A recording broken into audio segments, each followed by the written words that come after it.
It's Boxing Day, 1908. And in Sydney Stadium, Sydney, Australia, 20,000 locals gather to watch a boxing match. In one corner, world heavyweight champion Tommy Burns. Owing to his size, Burns stood 5'7" tall. The pale-skinned Canadian was perpetually the underdog in his 13 title defences. For once, however, he was favoured to win, and this was for appalling reasons. His opponent was a black man, and it was completely inconceivable to the bookies, commentators, and pundits alike that a black man could win a boxing match. In the other corner, Jack Johnson, the Galveston giant. For 2 years, Johnson pursued Burns for a match.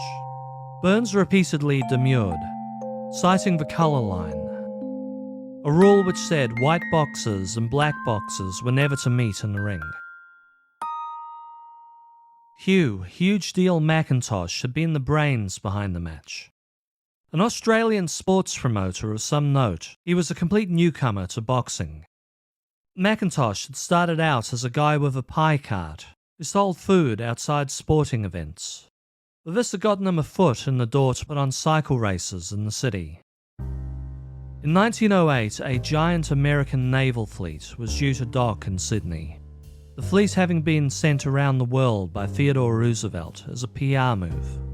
A soft power move to say, hey, our navy's not just big and fearsome, but they're all wonderful blokes who promote peace and Americanism wherever they weigh anchor. McIntosh saw an opportunity to host a boxing match with a heavyweight champion from North America to cash in on the visit. The original opponent was to be Aussie battler Bill Boshter Squires, which would have been a far less eventful match. The two men had already squared up in 1907, with Burns knocking Squires out in the first round.